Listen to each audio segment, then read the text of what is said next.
What is up, my dudes? It's Pac-Man here, and today I wanted to bring you guys another brand new episode of Or6 Analysis, a show where I take your footage and show you where to best improve. Today, we are checking out my good man, Twister. He's currently playing around Gold 2. He's been playing for about a year now in Siege. He's got 500 hours of gameplay in that year, so he's been on a bit of the grind, as they say. And yeah, he's just kind of struggling a little bit. He finds that when he plays with his teammates who may be a little bit more experienced than him, he feels as if he's not carrying his weight. He's not pulling his weight, and he's yeah, just a little bit, you know, I guess for the lack of a better word, carried in a sense, right? That he just wants to be able to, I guess, yeah, just pull his weight more. And I can respect that. I like that's kind of why I chose this video, because you know a lot of people write like, I want to be a pro, I want to start playing competitively, I want to hit diamond, and you know I respect all of those things, don't get me wrong, but it was kind of refreshing just to see you guys say like, yo, I just want to be better for my teammates, so I'm not like holding them back. So I respect it completely. And yeah, hopefully today we can have a look at some things and see if we can put you in the right direction, my friend. But before we get started, a quick word from today's video sponsor. So today's video is sponsored by me. That is incredibly cringe. I can't believe I've left this in. All joking aside though, guys, I'm really excited to show you the learning platform that I have created and I've been working on over the past month or so. I've mentioned this a few times that I've been working on a way to offer you guys paid coaching, or a paid version of the coaching that I do on my YouTube already. And I've added a few more cool tools for your learning that I'm just really excited to show you guys. So I thought I would just run you through it for 30 odd seconds. So if you want to use it, you can go ahead and do so. So let's jump straight in. Okay guys, so once you follow the link in the description or in the pinned comment below, you're going to be brought to this page here. Now keep in mind that I'm still working on this, so I'm still trying to get it all optimized, so bear with me a little bit. But you're going to be brought to the sign into your account page. If you don't already have an account created, what you're going to want to do is just basically press create a new account, enter in your email, your first name and your surname, and then just click register, verify it via your email, and then set it up with the password. I've already done this, so we're going to just jump straight in and skip that part. So once you've logged in, this is the page that you're going to be brought to. It's kind of like the home page, and this is kind of, this is your base of operations. What you can do is basically you can go to the microphone or search bar here. You can use the microphone to type it to say something specifically, or let's use the search bar and type in quick peeking. And what it's going to do is it's going to bring you to a portion of one of my tutorials where I speak about quick peeking in depth, or a portion that I've selected to give you a bit of an understanding, right? So I think this is talking about the difference between slow peeking and quick peeking, so it's pretty cool, right? Now you can also just go and click on Player's Guide, and you can basically be taken through everything one by one. And I've been really specific about which videos I've added here to give you kind of like a chronological order as to where you should be starting with Siege and how you can improve along the way, and just really just to cover all the bases. This is completely free. There's no charge whatsoever. I just put it here because I wanted to really create a place where you can just go to improve your game for both new players and advanced players. So the player's guide and the microphone section, or the search bar section, is all completely free. Okay, and then finally, if you click on the coaching session / VOD review section down here, you're going to be brought to this page, and this is where you can actually go ahead and purchase yourself a VOD review or a coaching session like you see on YouTube. The cost is $60 and the delivery time is anywhere between 2 and 3 days. Business days, that's Monday to Friday. The main reason as to why it takes so long is because these things take me anywhere between an hour and a half to 2 hours long each one. So if I get flooded with purchases, it's going to take me some time to clear down the backlog. So that's why I'm saying 2 or 3 days, just to keep everyone expectations realistic. You won't be charged whatsoever until you actually receive your VOD review, but you do have to input your payment details before I'll actually start working on it, for obvious reasons. As of right now, we're only accepting payment through PayPal, but yeah, that will likely change in the future. So let's see what happens after you put in your details with PayPal. Okay, and once you have verified your payment details with PayPal, you're going to be brought to this page, and this is where you can actually upload the VOD review for me to review. So what you're going to want to do is click on video and upload the video. So choose file, upload video, and just get the video that you've already got saved to your computer.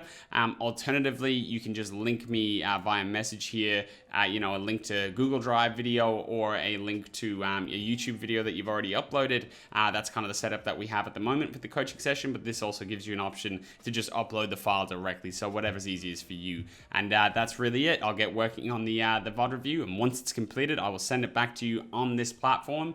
And yeah, at that point, your account will be charged, and you'll have your VOD review. Okay, so hopefully that makes sense for you guys, and it's not too confusing. I have worked really hard at this learning platform, but in the same respect, I am it is brand new, so there might be some things that aren't fully optimized just yet. So if you guys have any feedback for me, please let me know. You can either write it in the comments down below, or you can actually send me a direct message on this platform for me to view, or you can hit me up on Instagram or whatever you want.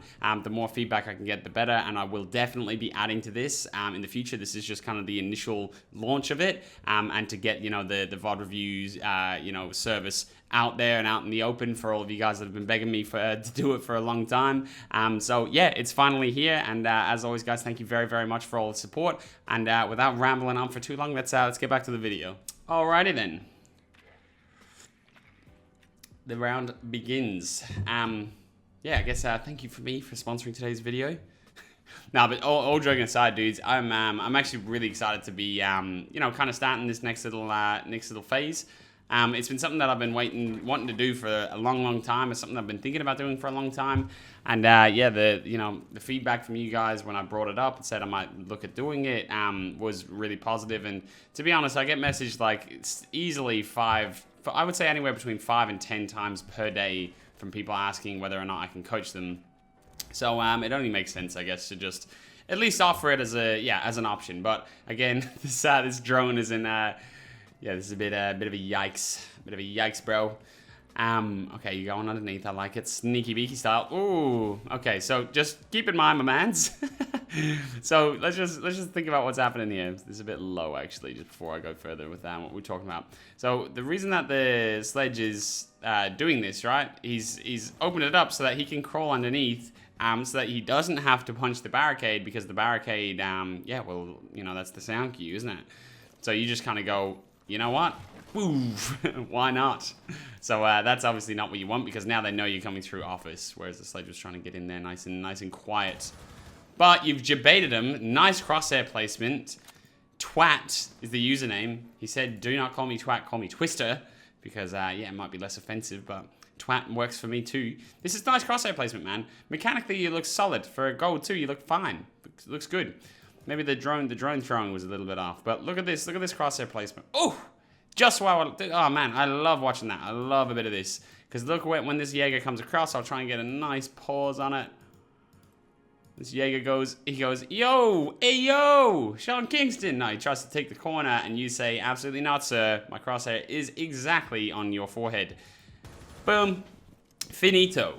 So that's well played, man. Nicely done. Now, what you could do as well is you could, I was gonna say you could drop a drone just behind you and say, just so that you could have, I guess it's more of like almost like a flank wash. But to be fair, everyone's alive and it's very early into the round, but it might do you justice later on. But let's just keep playing. I was gonna say just throw one of them drones behind you, just like even just to deter the enemies, but it's probably not gonna do much really at this point. I would have probably just done it anyway, though, rather than keep the 2 drones. Okay, so you're sensing something. Your mechanics look pretty sharp, dude. For someone that's, yeah, for someone that's gold 2, you look sharp. Okay, so you take out the Banshee. So now, definitely now that this Serpiex guy is dead, the Ash is dead, I'd be leaving that drone behind you. And that's kind of why I meant, like, just chuck it there, right there, and then just go literally as you're going through the door. You still got 2. Just go, boom, leave it there so that it's facing the door, so that as soon as this Ash dies, you go, yo, hey, can you get on cams? Can you watch my flank cam? And then you can just continue to play the round as per usual. All you've done is just left it behind you, and then you've still got this drone in front to be able to scout out, right? You're playing the Zofia, so you should probably be the one, I guess, taking the gunfights anyway. But that's kind of why I said potentially look at just like, yeah, consider just dropping one of them drones behind. Because if you lose your other drone, you don't need to flank watch anymore. Like now, you could just take that drone back. Right, you could just literally drive it around and go, okay, now I can't afford to have a flank drone. Someone else needs to do it, or there's options. There is options. Okay, so you're switching it up. You're going to Aqua. So you've taken below, which is nice.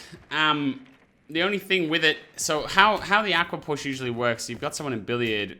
billiards. So when you're playing for like an aqua plant, you definitely want to try and make sure that you get the VIP wall open, the 2 reinforced walls of VIP. You just need a line of sight there to be able to both put pressure on Cocktail and to also cut off the rotation, so that when you're actually going for an aqua plant, it's a lot easier. So that's kind of like the steps. If you're going for just a basic aqua plant, usually what people do is you can go below, you can farm the people downstairs, 5-man push them, well done.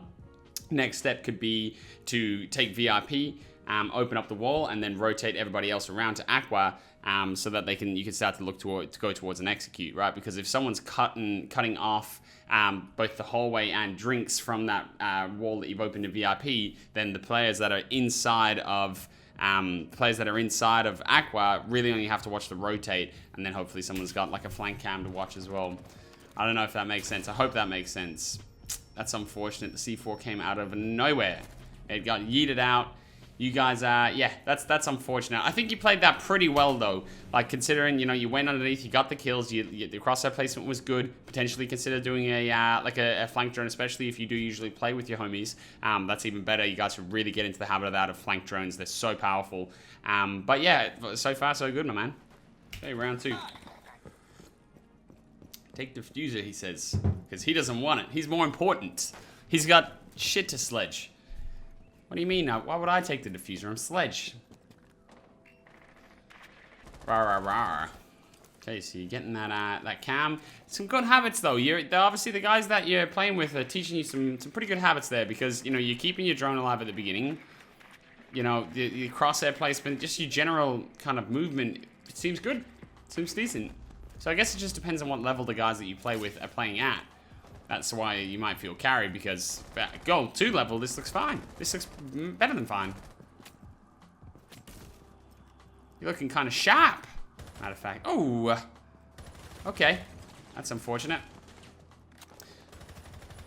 So again, it's kind of hard when you're solo queuing there to try and you don't really want to be just like wide peeking like that double door. I like the fact that you're kind of falling off it, because it's dodgy. Without someone live giving you live information, you can be swung from so many different places. And even if literally you're just looking at the bar, so the bar player, and you're trying to take a one-on-one with him, there's still so many angles that he could be playing in that room that you have to basically come out and naked, you know, face check all of it. So without having a drone there and maybe some split pressure, it's pretty difficult. It's a pretty dodgy one to, yeah, be pressuring and contesting. Okay, so you're getting on the big window. Once again, setting up for what seems to be an early execute. Okay, you're going for the big dog. Sounded like that was him that potentially rotated off to... Oh, no. Nice. Nice shot, man. Oh, repelling in. That's big chippies. Surely you died a hooker.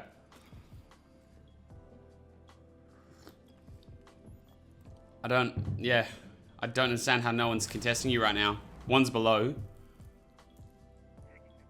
You guys are planting. Maybe there's like a Discord call I can't hear.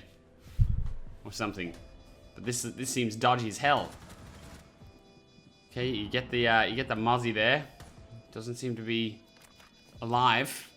Maybe he's a paid actor, I'm not sure. Legion jumps out.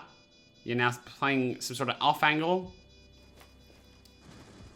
Trying to take the gunfight. Coming 90. You guys get the play. Yeah, I guess there was no one on site. Not overly sure as to what happened there, but yeah, well played, I guess. Okay, round 3. The Lion, the Amaru, the Ash. It's about to go down. Zareni on YouTube, sending it for the boys. This is becoming more of like a casting. It's obviously, you know, you guys are not really doing too much droning. I'm not sure what I'm supposed to be coaching on this. This clearly isn't the way that it's supposed to be played, but I feel like you guys just have something in you right now where you're like, we can beat these guys in the gunfight. And honestly, this might sound silly, and it's, you know, I'm not going to stand here and say that this is what you should be doing. You should be Amaruing through double window when you think you're better than the other team. You should be just Amaruing through with no drones. It's not what I'm trying to say, but aggression and confidence do play a very big part in Siege, and especially when, you know, you may be that team that's got the better gun skill or the better, you know, you're just winning your ones. You as a team are just winning every gunfight that you guys get into for the most part, unless you're getting shot in the back or whatever.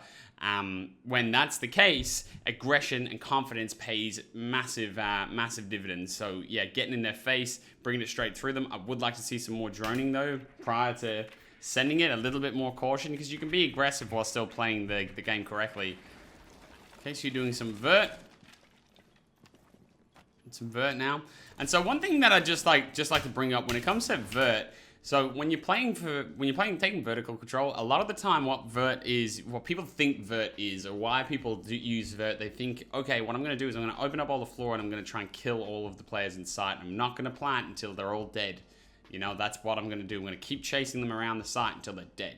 And like, yes, you can chase and put pressure on them, but what's more effective and what's probably a better use of vert is just clearing sight, right? So if you have people like just flushing by you opening up above them, they're going to go, and run off to, you know, maybe in this scenario, they're going to run off to service.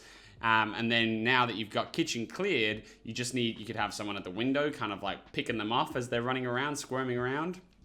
But let's say even without that, once you've got them cleared out of kitchen, then you know that, you know, kitchen's probably going to be safe for a plant as long as you are holding the rotates from above, right? So, you know, if you jumped in kitchen window, you could just be holding the door and the rotate, the standard rotate, which is usually just over here. Like in and around this corner, you could be doing the standard rotate. You can be holding that from above. You can have someone watching the, you know, the blue bar flank. You can have, you know, maybe a second person on the door helping them, someone ready to replant.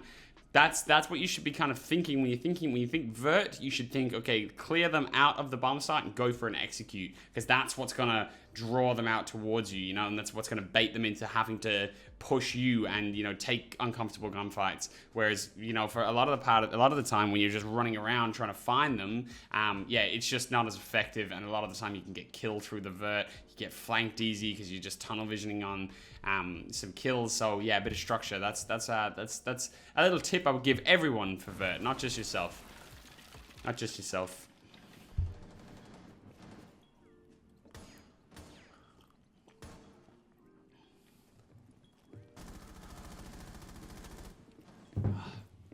Because it kind of like, a lot of the time what happens is people get bottlenecked. They kind of get confused. They get the vert, they're opening it up, and then they don't realize the time runs out. And then last second, they all leave the vert and just rush downstairs to no avail. But you're sensing the flank again. So again, now look, we've got this lion dead. A really, really good place to put a flank cam that would just covers your vert players completely. It's just one drone in 90. So just underneath the default cam, if you just stick one drone out there, your flank is covered. Like, you are covered. Right, rather than you kind of having to be the whole time thinking, oh my god, is that someone that's all flanking? They could be flanking now and stuff. Like, you've got someone, you guys have got it pretty locked down. I don't know if this probably is your stack. That's why I'm not hearing any sort of, oh no, it's not. He's in game chat.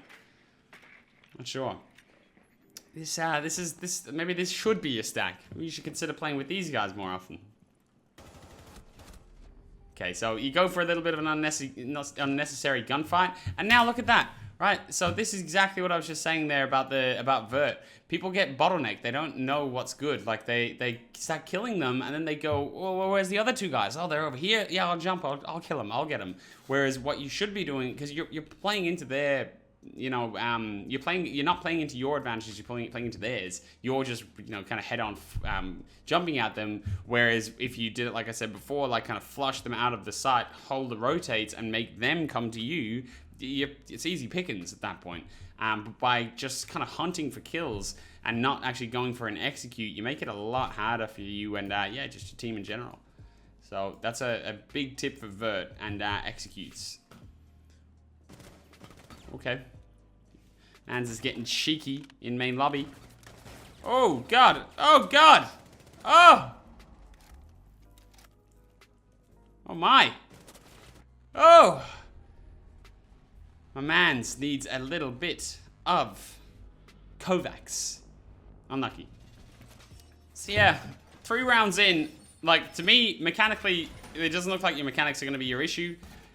Even game sense, you seem fine. So I'm just, yeah, I'd be curious as to know what level the guys you play with are. Like, what rank they are. Because if they're, you know, if you're playing with, like, mid-plats or, like, plat 2s plus, then, yeah, I can understand, you know, potentially you might be... Because, like, kind of playing like this isn't going to work as effectively against players in those levels.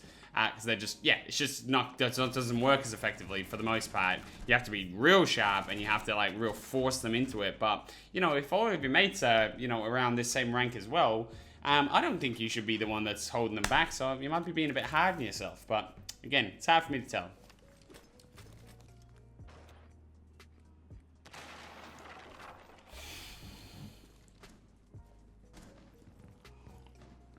Okay, so they're playing from below. There's gonna be one pushing blue bar shortly.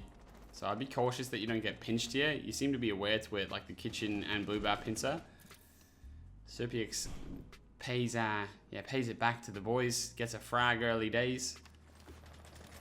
So now you've dropped the Legion Mine. At this point, oh, the 1.5. I should notice that, man. Take me back. Country road. Take me back to that. But what I would probably do, right, in this situation is, once I've got this Legion Mine here, boom, I would then, personally, I like being a little bit aggressive, to be honest, especially these days. I'm trying to get more aggressive, trying to add more aggression into my game. But I would throw a Legion Mine just here, and then potentially rotate into blue bar and try and help that Melusi from below, make sure that she doesn't just get shot up through the hatch. Because now you don't necessarily need to worry about the pincer as much. Like, they could come through here, it's just less likely, more likely for them to come through kitchen. So yeah, let's have a suss and see if you share the same mindset.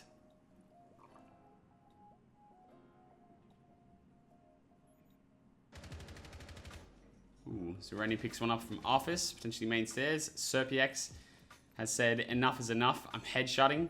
He's probably just been doing some aim labs in between rounds. And Serpix, if you actually watch my videos, I'm joking, bro. It happens. We all whiff sometimes.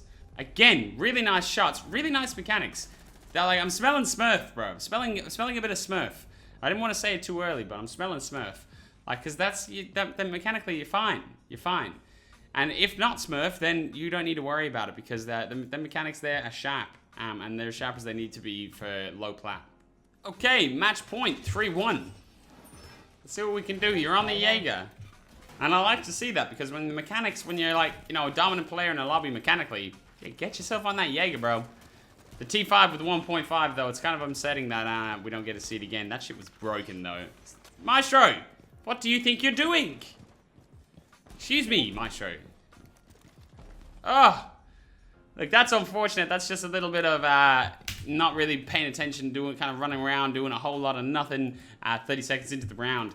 Dude, that happens to me all the time, to be honest with you. Like, sometimes you just don't pay attention, especially if you've been grinding for a few hours. You can just be running around, and you're like, oh, fuck, the round's actually begun. We're 30 seconds in, now I'm dead. But look, we'll end the video there. But look, obviously, man, like, you're pretty cracked. You're pretty cracked for Gold 2. Again, I would like to see what your teammates are actually, what level your teammates play at, because, yeah, it's, you don't look like someone that's going to be carried in Gold 2. You look like someone that's going to do the carrying in Gold 2. So again, maybe your teammates are playing at a higher level though. Maybe they're playing mid to high plat, and that's the lobbies that you play in. And yeah, they're because at that point, everyone plays like that. Everyone can make them shots, and then it becomes deeper, much deeper. As well, that's a like a requirement. You have to be able to shoot like that, and then everything else comes into it from there. So. It maybe in those lobbies it's more tough. So if that's the lobbies that you feel like you're being carried in a little bit, then completely understandable. But at this level, man, you seem to be doing fine, especially for someone that's 500 hours in. You're gonna be fine. Think about how sharp you're gonna be, or you know how much more advanced you're gonna be when you get to 1,000 hours. And if you want more help with those kind of I guess nuances and to play at that next level and the higher level, like the mid plat, the high plat, the low diamond, you know, the champ elo, all those different types of elo ranges. If you want to learn to start playing in those ranges and, you know, playing against some of the sharper players in the region and whatnot, you need to start playing competitively. You need to start playing comp for the most part, bro, because that's what's going to take you from, you know, a mid gold to a, you know, mid plat. And then from there, you'll be mingling and so on and so forth. So I would definitely say that's your next bet, bro. Probably just get in, because there's obviously you know, you solo queued that game, and there's no point in me going in saying like, rotating this way or playing this way isn't the correct way to do takes. You know, I said it about the aqua push at the beginning. That's probably not the best way to take aqua, and it kind of, you know, like it happened throughout the video. There was a few attacking rounds and, you know, defensive rounds where you're not playing in the positions that would be kind of recommended, at least at higher elo, but you know, it's solo queue, so it's not necessarily your fault, and I'm sure when you're in a 5-stack, that's not what you do. But again, maybe that is where you're going wrong. Maybe it's hard for me to see. I can't see what you're playing like with the 5-stack, but I think you're on the right track, my man. I think you're on the right track. Keep relying on those mechanics. Keep sharpening that blade. Take your gunfights. Swing or be swung, baby. That's kind of the meta these days anyway, so swing or be swung. And yeah, get yourself into some competitive play and start to learn the nuances of higher tier gameplay, man. But yeah, look, keep me updated. I think you're gonna go a long way. You'll go as far as you want to go. I think as far as you want to take the game, it'll probably be your oyster in that way, man. So yeah, I really do appreciate you sending in the footage. And like I said before at the start of the video, if any of you guys are interested in getting your own footage reviewed and analyzed, feel free to access the learning platform in the description below. It's completely free. Obviously not the actual VOD reviews. That section is paid. The things take me, you know, anywhere between an hour and a half and 2 hours a pop. So like, I'm not doing them for free, clearly. But the actual learning platform itself is completely free, and it's a really good way, especially for newer players, to really onboard yourself into Siege. And there is stuff there for advanced players as well. So have a geeze around, see what you think. And yeah, as always, I really do appreciate the support. I can't really, you know, say that enough. It's sometimes I still pinch myself that this is my job, that I, you know, just play Siege and teach Siege for a living. It's crazy, man. It is absolutely crazy, dude. And like looking at like even this sort of gameplay, it just like blows my mind, man, how far the game is coming. Like how good everyone's getting at the lower ranks. Like Gold 2, come on, like that is not what Gold 2 players looked like when I was in Gold 2. Now, granted, I wasn't in Gold 2 for long, but like that's not what players looked like back there, as far as I remember. And you know, that's not even what some of the low plats look like that I know. So yeah, so well done, Mr. Twister or Twat, whatever you would like to be called. And I wish you all the best with your Siege career, my mans. And yeah, without rambling on for too long, my dudes, I will see you in the next one. Peace.